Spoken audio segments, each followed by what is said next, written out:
malam Bu Titi, Bu Eti. Sepanjang segala abad. Amin. Dalam nama Bapa dan Putra dan Roh Kudus. Amin. Silakan Pak Herman.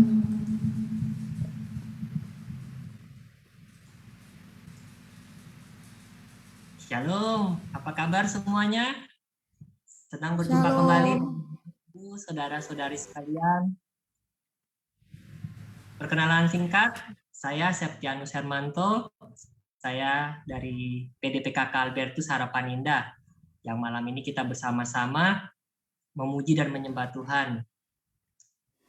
Malam ini kita bersama-sama akan belajar dan merenungkan tema APP yang kedua, persaudaraan dalam masyarakat.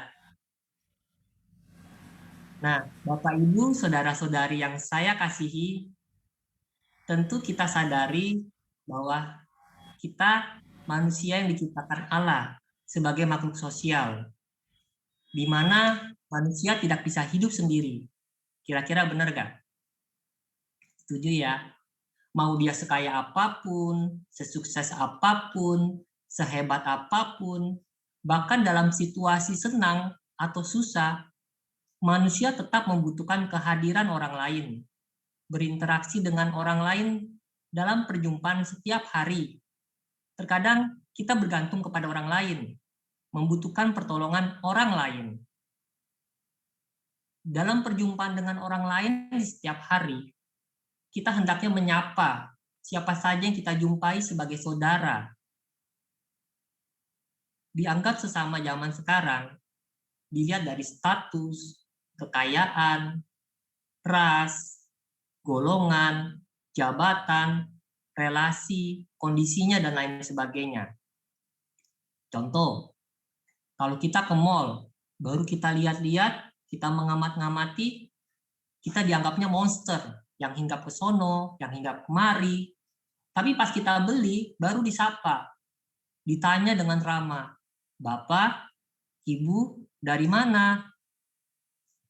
Nah, dalam keluarga, saudara yang bodoh, miskin, dijauhi, enggak dianggap. Nah, saya mau bagikan suatu cerita sebelum kita masuk firman Tuhan. Mungkin Bapak Ibu Saudara-saudari ada yang pernah mendengarnya. Ceritanya begini. Pada suatu hari, ada seorang pengemis wanita, dikenal dengan sebutan Back Lady. Kenapa? Karena segala harta bendanya hanya termuat dalam sebuah tas yang dia jinjing kemana-mana sambil mengemis. Nah, suatu saat perempuan ini memasuki sebuah department store yang mewah sekali. Hari-hari itu adalah menjelang hari Natal. Toko itu dihias dengan indah sekali. Lantainya semua dilapisi karpet yang baru dan indah. Pengemis ini tanpa ragu-ragu memasuki toko ini. Bajunya kotor, penuh dengan lubang-lubang. Badannya mungkin sudah tidak mandi berminggu-minggu. Baunya menyengat hidung. Nah, ketika itu, seorang hamba Tuhan wanita mengikutinya dari belakang. Ia berjaga-jaga kalau petugas security toko itu mengusir pengemis ini. Sang hamba Tuhan ini mungkin dapat membela atau membantunya. Itu di pikirannya. Wah, tentu pemilik atau pengurus toko mewah ini tidak ingin ada pengemis kotor dan bau yang mengganggu. Apalagi kalau ada para pelanggan terhormat yang ada di toko itu. Begitu pikir sang hamba wanita itu. Tetapi pengemis ini dapat terus masuk ke bagian-bagian dalam toko itu. Nggak ada petugas keamanan yang mencegat atau mengusirnya. Aneh ya? Padahal para pelanggan lain lalu lalang di situ dengan setelan jas atau gaun yang mewah dan mahal. Di tengah departemen store itu ada piano yang besar yang disebut grand piano. Dimainkan seorang pianis dengan jas tuxedo-nya yang keren, terus mengiringi para penyanyi. Nah, suasana di toko itu gak cocok sama sekali buat si pengemis wanita ini. Ia tampak seperti makhluk aneh di lingkungan yang gemerlapan. Tetapi sang back lady jalan terus dia. Nah, hamba Tuhan ini terus mengikuti dari jarak tertentu. Rupanya pengemis itu mencari sesuatu di bagian gaun wanita. Ia mendatangi counter paling eksklusif yang memajang gaun-gaun mahal bermerek, brand-brand. Harganya kurang lebih sekitar $2.500 per piece. Kalau dikonversi dengan kurs hari ini yang sekitar 15.000, mungkin harganya sekitar 35 juta per piece. Wow, baju yang mahal dan mewah, bukan? Lalu, apa yang dikerjakan pengemis ini?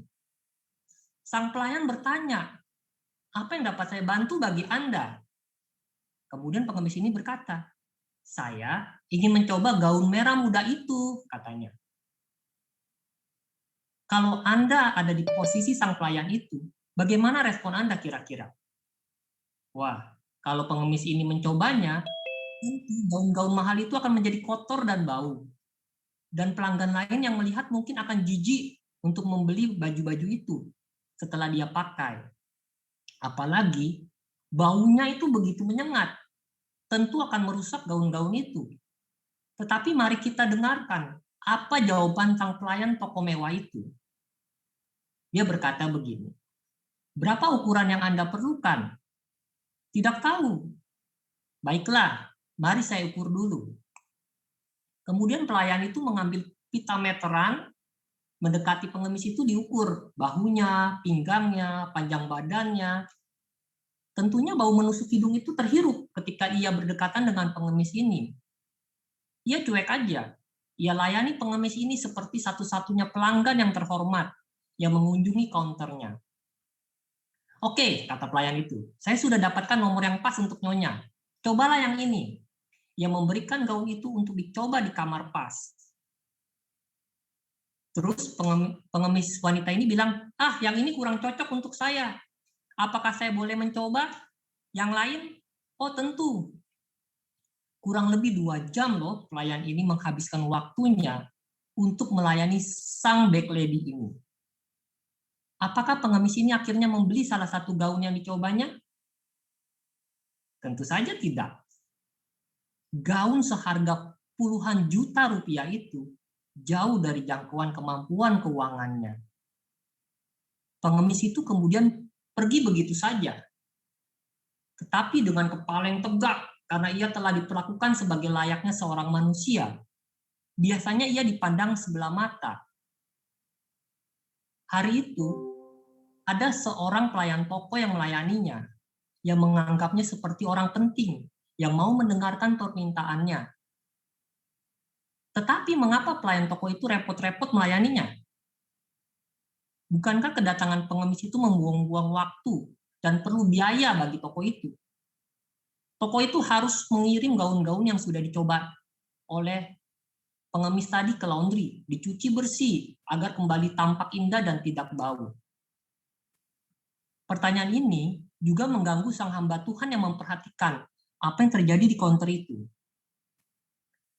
Kemudian hamba Tuhan ini bertanya kepada pelayan toko itu setelah ia selesai melayani tamu istimewanya. Mengapa Anda membiarkan pengemis itu mencoba gaun-gaun indah ini? Oh, memang tugas saya adalah melayani dan berbuat baik, kata pelayan itu. Tetapi Anda tahu nggak bahwa pengemis itu tidak mungkin sanggup membeli gaun-gaun mahal ini, katanya. Apa kata pelayan itu? Yang luar biasa dia berkata begini, maaf, soal itu bukan urusan saya. Saya tidak dalam posisi untuk menilai atau menghakimi para pelanggan saya. Tugas saya adalah untuk melayani dan berbuat baik. Hamba Tuhan ini tersentak kaget. Di zaman yang penuh keduniawian ini, ternyata masih ada orang-orang yang tugasnya adalah melayani dan berbuat baik tanpa membeda-bedakan orang lain. Nah, ceritanya saya bikin selesai sampai di sini. Nah, Bapak Ibu saudara-saudari terkasih dalam Tuhan, jika kita memandang sesama seperti Kristus memandang kita, maka hasilnya akan berbeda. Kalau kita mendengar seruan Paus Fransiskus, kita diajak untuk membangun persaudaraan dengan semua orang tanpa ada batasan, terlebih dalam masa pandemi seperti sekarang ini. Bapak, Ibu, dan saya diajak untuk bahu-membahu melawan wabah virus COVID-19 ini. Di tengah masyarakat, khususnya di masa pandemi ini, kita dapat menemukan kehadiran Allah di dalam diri saudara-saudari sekitar kita. Untuk meneguhkan kita betapa pentingnya membangun rasa persaudaraan ini, mari Bapak, Ibu, saudara-saudari, saya ajak kita merenungkan ajaran Yesus dari Injil Lukas bab 10 ayat 25 sampai 37 tentang orang Samaria yang murah hati. Saya mau minta tolong kepada salah satu untuk membacakan bacaan Injil Lukas ini. Boleh Bu Siti?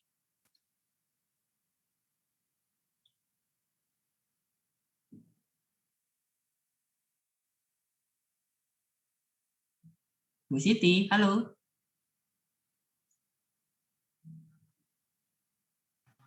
Ya.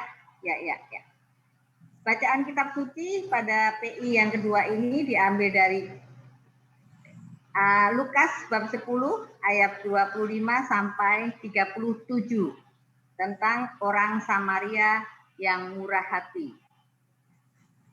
Pada suatu kali berdirilah seorang ahli Taurat untuk mencobai Yesus.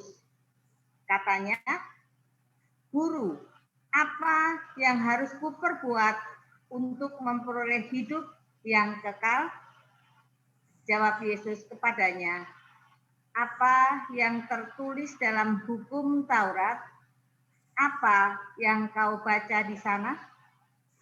Jawab orang itu, "Kasihilah Tuhan Allahmu dengan segenap hatimu dan dengan segenap jiwamu dan dengan segenap kekuatanmu dan dengan segenap akal budimu.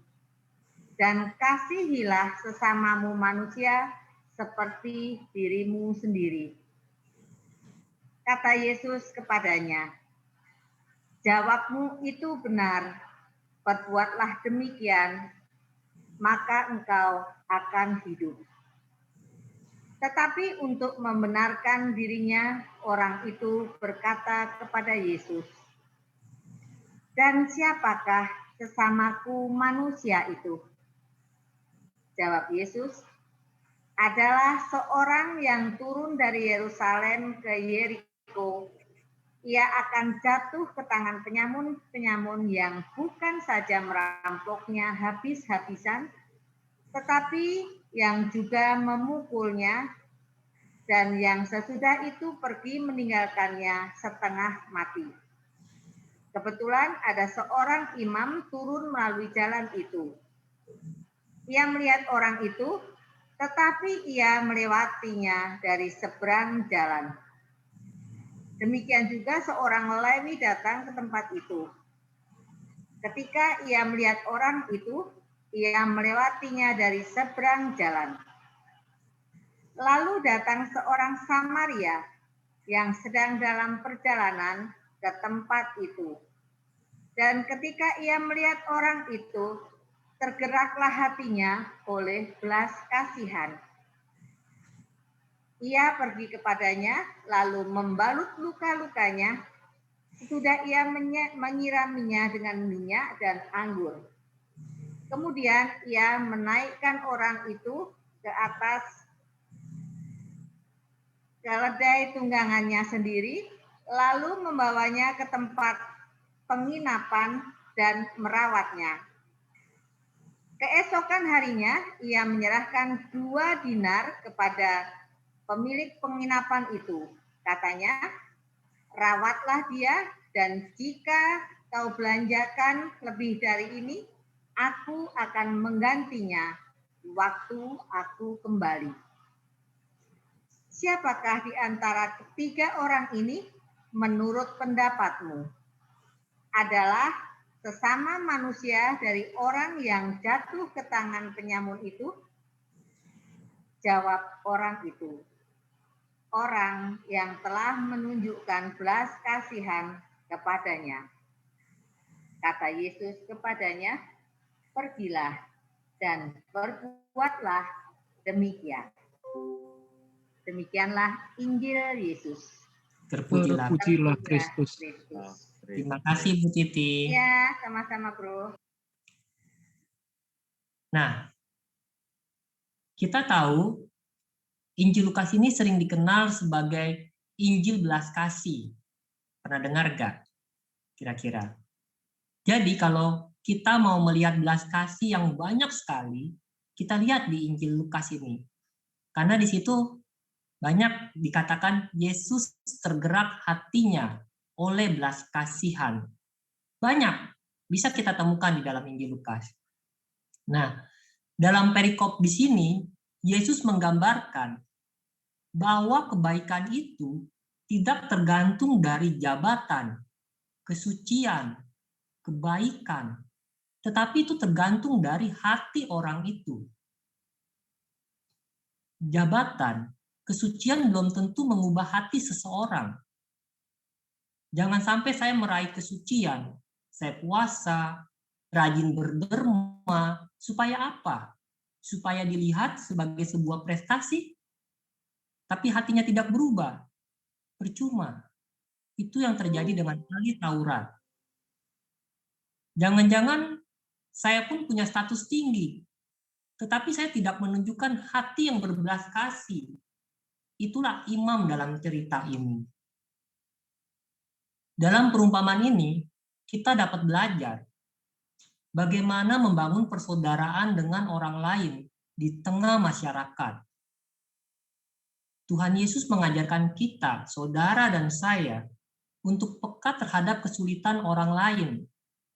Maka di sini bukan berarti hanya sekedar sadar dan merasa kasihan, tetapi kita juga mengerti kebutuhan orang lain dan mau bergerak.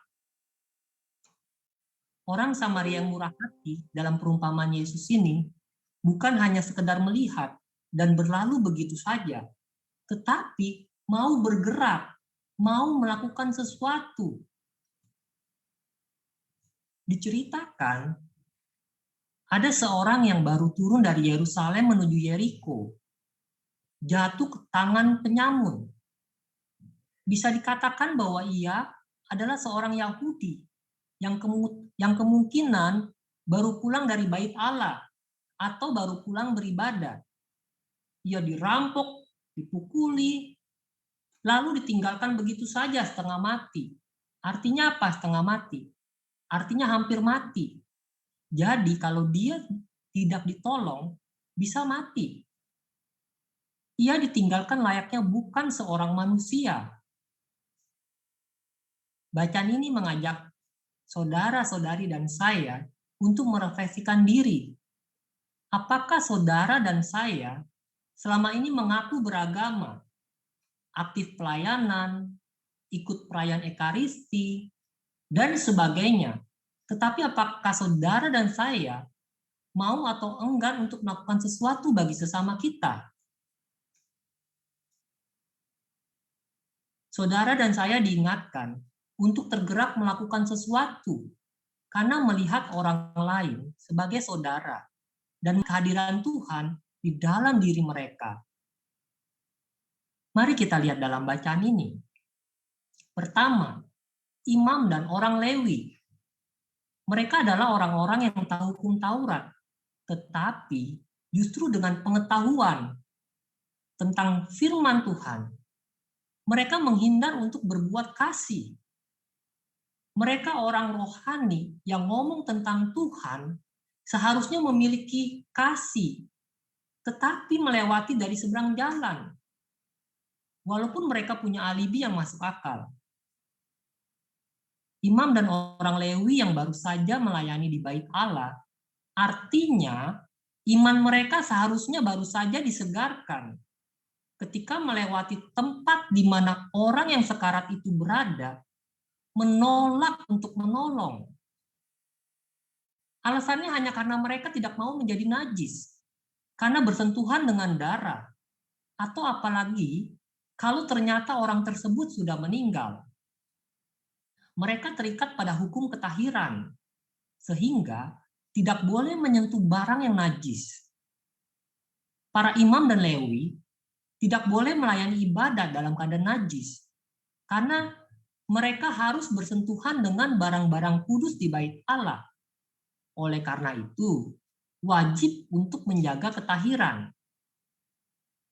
Sikap serta tindakan imam dan orang Lewi ini menggambarkan orang-orang yang terhambat untuk menolong sesama karena alasan tugas dan status mereka, karena berpegang secara kaku pada tuntutan menjaga ketahiran. Mereka sampai kehilangan kepekaan hati pada orang yang menderita, yang membutuhkan pertolongan. Padahal, jika ada kemauan dan masih mempunyai kepekaan hati, sebenarnya imam dan orang Lewi itu bisa saja menolongnya. Seandainya orang yang disamun itu sudah menjadi mayat dan menyebabkan keduanya najis, toh mereka masih bisa melakukan pentahiran diri dari kenajisan mereka. Konsekuensinya, mereka harus merepotkan diri dengan upacara pentahiran yang memakan waktu 7 hari. Apa artinya menjadi najis selama 7 hari? Kalau untuk demi keutamaan belas kasih. Rupanya, mereka memilih membungkam suara hati mereka sendiri daripada mau merepotkan diri. Kita ambil contoh. Dalam kehidupan sehari-hari, kadang kita dibuat terheran-heran melihat umat yang baru saja mengikuti perayaan Ekaristi, baru mendengar firman Tuhan, bahkan menerima tubuh dan darah Kristus, yang mengingatkan akan kasih-Nya yang begitu besar, begitu cepat kita lupakan. Ketika harus mengantri untuk dapat mengeluarkan kendaraannya dari halaman parkir gereja, semuanya saling mendahului karena merasa kepentingannya yang paling harus diutamakan. Atau ada umat yang baru saja beribadah, tetapi begitu cepat bertengkar dengan pasangannya, marah besar kepada anak-anaknya di rumah, atau bahkan di dalam kendaraan dan lain sebagainya. Hal ini menunjukkan dengan jelas bahwa firman Tuhan hanya didengar, sebagian mungkin dimengerti, tetapi tidak ada suatu niat kuat untuk melakukan apa yang baru didengar. Padahal di akhir misa, Imam Romo selalu mengingatkan bahwa kita semua, saudara dan saya, kita semua diutus untuk mewartakan, untuk melakukan firman Allah yang baru kita dengar. Dikatakan di dalam Matius 25 ayat 40, ada yang ingat gak? Dikatakan begini, Aku berkata kepadamu, sesungguhnya segala sesuatu yang kamu lakukan untuk salah seorang dari saudaraku yang paling hina ini, kamu telah melakukannya untuk aku. Ingat saudara-saudari, tidak ada peristiwa dalam hidup kita yang kebetulan. Seringkali Tuhan kasih kesempatan-kesempatan lewat pengalaman-pengalaman hidup setiap hari untuk membentuk kita, melatih kita hidup dalam kasih, dengan mempertemukan kita dengan orang-orang yang perlu kita bantu atau tolong. Sehingga akan muncul empati dalam hidup kita. Masalahnya, apakah saudara dan saya menggunakan kesempatan itu atau tidak? Nah, sekarang kita lihat yang kedua.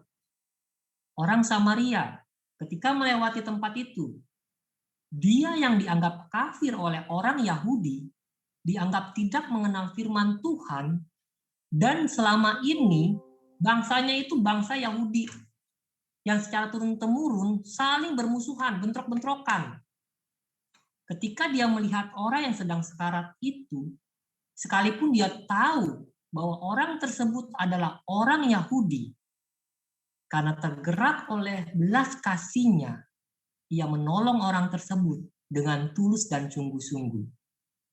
Dia rela berkorban untuk menolong orang yang tidak dikenalnya itu, meskipun sadar bahwa tidak ada keuntungan atau pengorbanan apapun yang dia berikan ketika menolong orang yang sekarat itu, nggak ada yang melihat. tapi dia memandang korban sebagai sesamanya manusia. Tindakannya juga penuh resiko. Ketika dia mendekati orang yang disamun itu, bisa jadi para penyamun itu masih ada di sekitar situ, siap menyergap dia sebagai korban berikutnya. Namun itu semua bukan alasan baginya untuk tidak memberi pertolongan. Rasa kemanusiaannya lebih kuat daripada sekat-sekat yang diciptakan oleh agama. Rasa kemanusiaannya juga membuatnya berani mengabaikan rasa takut akan bahaya. Orang Samaria ini peka akan kebutuhan orang lain. Hatinya tergerak oleh belas kasihan. Dia kemudian mendekatinya, membalut luka-lukanya, menyiraminya dengan minyak dan anggur, menaikkan orang itu ke atas keledainya, membawanya ke tempat penginapan, dan merawatnya. Nah, kita lihat satu-satu. Di ayat 34 dikatakan, membalut luka. Artinya apa? Berarti ada barang yang dikorbankan. Padahal barang bawaannya pasti terbatas buat keperluan dia dalam perjalanan. Kemudian dia memberikan pertolongan pertama dengan memberi minyak dan anggur. Pada zaman sekarang, minyak dan anggur itu mungkin seperti salep atau antiseptik penangkal infeksi ya. Nah, minyak juga sebagai body lotion. Sebab waktu itu kalau di siang hari gurun pasir itu panas sekali, sehingga dikasih body lotion, diolesin supaya nggak terbakar. Padahal mungkin minyak yang dibawanya itu terbatas untuk perjalanan dia selama 1 minggu. Dan kalau malam hari di Israel juga dingin sekali, jadi minum anggur untuk menghangatkan badannya. Makanya si Samaria itu bawa anggur. Tapi anggurnya ini untuk menyirami luka, walaupun tidak dilihat orang.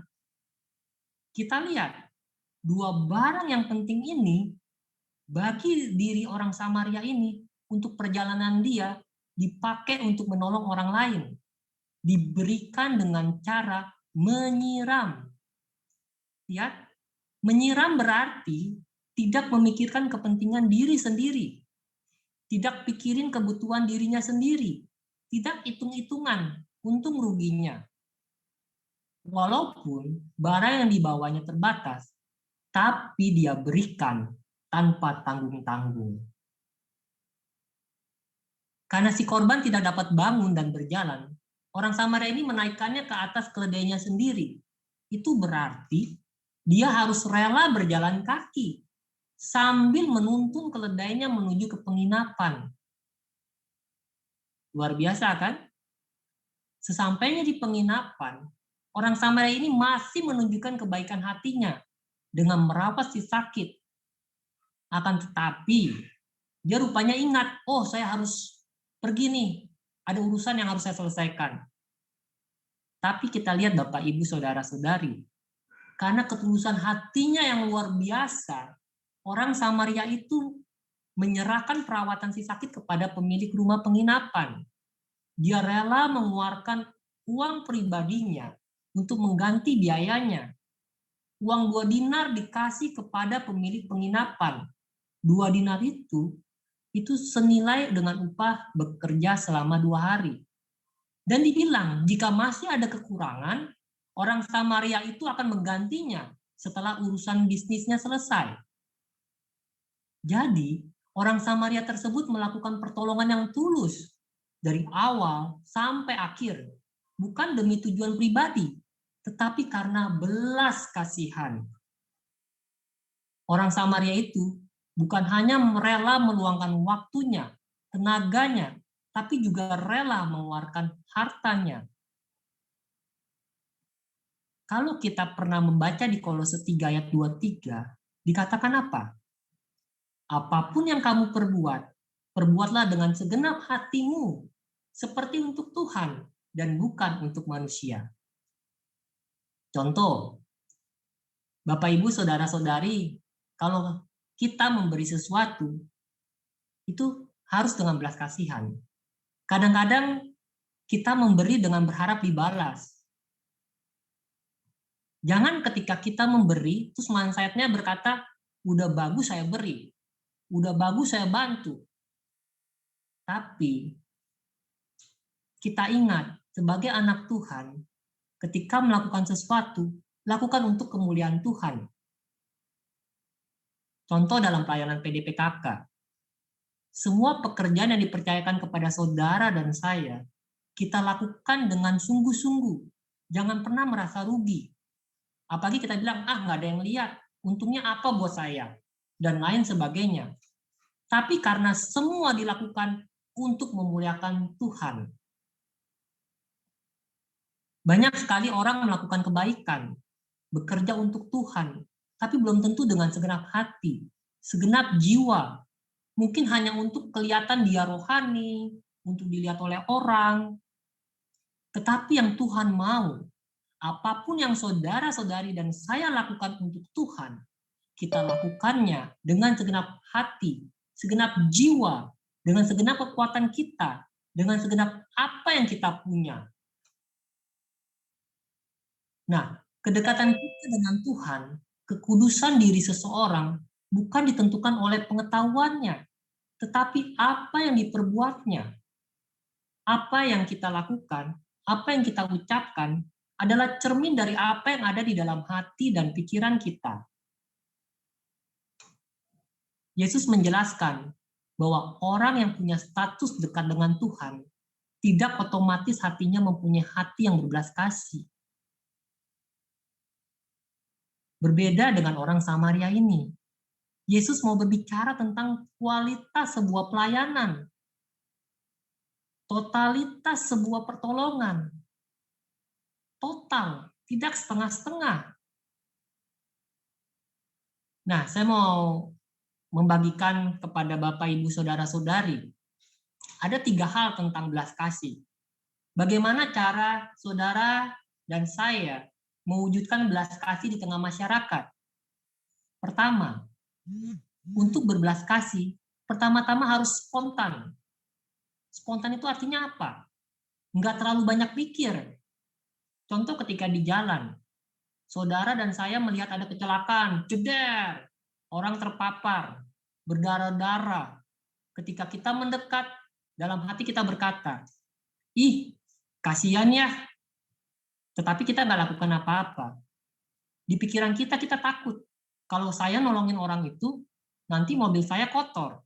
Kotor dengan darah, entah dibersihinnya susah lagi. Nggak sampai situ, entah kalau saya antar sampai rumah sakit, entah saya ditahan. Dianggap saya nabrak. Belum lagi kalau saya ketemu dengan keluarganya. Bisa aja keluarganya nggak percaya. Bukannya terima kasih, malah dituduh macam-macam. Kemudian kita berpikir, entah urusan saya jadi tertunda. Apalagi kalau urusannya penting. Dan lain sebagainya. Buntut-buntutnya kita hanya lewati saja, do nothing.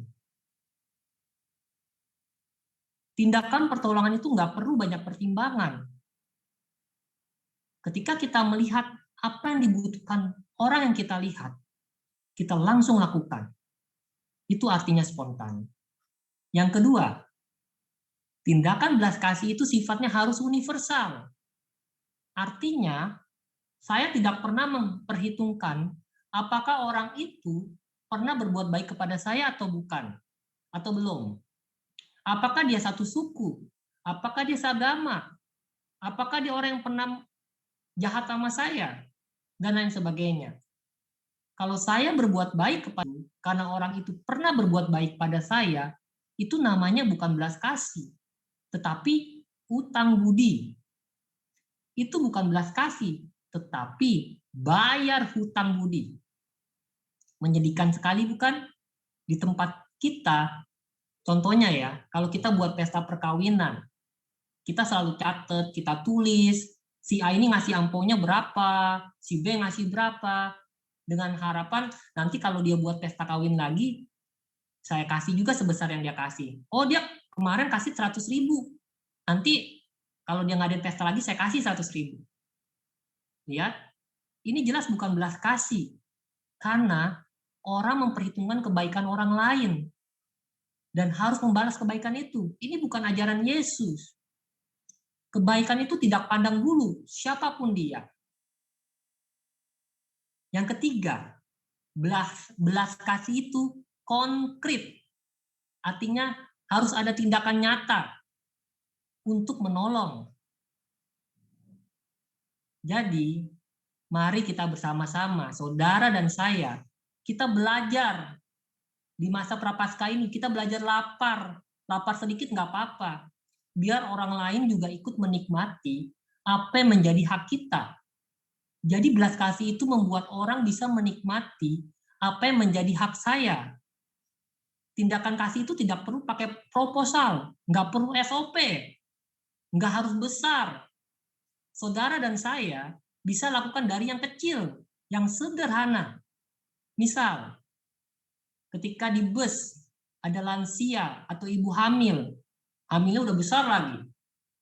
Seorang anak atau dewasa muda mempersilakan duduk, memberikan kursi tempat dia duduk. Atau ketika seorang ibu mau membayar pampers, dia beli pampers buat anaknya di suatu supermarket. Ketika dia gesek kartunya ternyata error. Dia nggak ada duit di dompetnya. Ada seseorang yang tergerak hatinya untuk membayarkannya, padahal nggak kenal. Atau bisa juga ketika seseorang lagi mau makan nasi kotak, dia lagi santai-santai, aduh lapar nih mau makan. Kemudian dia melihat ada seorang pemulung yang lemah, lusuh, seperti belum makan beberapa hari. Dia rela berikan nasi kotak itu yang hendak dia makannya. Atau bisa juga kita beri message dalam bentuk WA atau surat yang isinya memberi kekuatan kepada seseorang yang butuh penghiburan atau sedang down atau sedang putus asa. Lihat, nggak perlu contoh besar. Yesus mengajarkan bahwa fokus perhatian kita hendaknya berupaya menjadi sesama yang baik bagi semua orang. Kita ingat di 1 Yohanes 4 ayat 8 dikatakan Allah adalah kasih. Nah, kerajaan Allah itu adalah kerajaan kasih. Artinya semua orang yang ingin masuk ke dalamnya harus memiliki kasih di dalam hatinya dan menjadi pelaku-pelaku kasih yang tulus. Yesus mengajak saudara dan saya untuk memiliki hati yang terbuka dan peka terhadap kesulitan orang lain. Ketika hati kita terbuka dan peka, kita mampu menganggap orang lain sebagai saudara tanpa mengkhawatirkan dari mana mereka lahir atau asal mereka dari mana.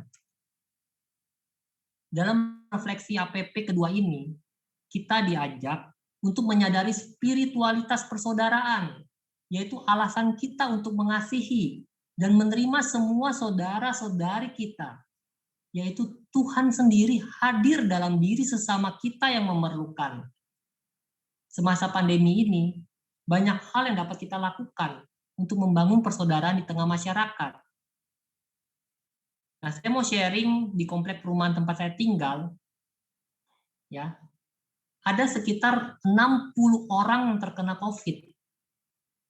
Salah satu wujud peduli kami mengumpulkan uang dan membelanjakan makanan dan keperluan sehari-hari untuk dibagikan kepada mereka yang terkena COVID sebagai wujud solidaritas dan kepedulian kami yang tinggal di RT tersebut, tanpa membedakan statusnya apa, agamanya apa, rasnya apa, sukunya, dan lain sebagainya. Ada tim yang mendatangi rumah yang anggota keluarganya sedang isolasi mandiri karena positif COVID. Ketika kami membagikan makanan, barang-barang kebutuhan sehari-hari, ada sukacita dan damai yang kami rasakan, serta mereka yang menerimanya. Mereka merasa bahagia, mereka tidak merasa disingkirkan, merasa ada warga yang begitu peduli kepada mereka, sehingga mereka tetap semangat menjalani hidup untuk sembuh dari COVID dan punya pengharapan karena mengalami kasih Tuhan lewat orang-orang di sekitarnya. Nah, hari di dalam masa pertobatan ini, kita merefleksikan diri kita dan bertanya kepada diri kita sendiri. Bagaimana saya bisa bekerja sama dengan masyarakat di sekitar saya untuk menjadi berkat, terutama bagi saudara-saudari yang berkeyakinan lain. Bagaimana pula saya menghadirkan wajah Allah yang penuh dengan kasih dengan semakin mengasihi dan terlibat di tengah masyarakat. Setelah kita merefleksikan secara pribadi, kemudian kita lanjutkan dengan membangun niat. Niat kita bangun dalam diri kita. Caranya gimana? Pertama, aksi cinta, yaitu kita semakin mengasihi di tengah masyarakat dengan peduli dan siap untuk turut serta dalam berbagi pelayanan di tengah masyarakat. Yang kedua, aksi keterlibatan, yaitu kita bisa semakin terlibat di tengah masyarakat. Caranya gimana? Dengan menjadi protokol kesehatan. Dan yang ketiga, dengan aksi berkat. Kita bisa semakin menjadi berkat di tengah masyarakat, terutama bagi mereka yang kecil, lemah, miskin, tersingkir, dan disabilitas. Apalagi mereka yang terdampak pandemi COVID-19 ini.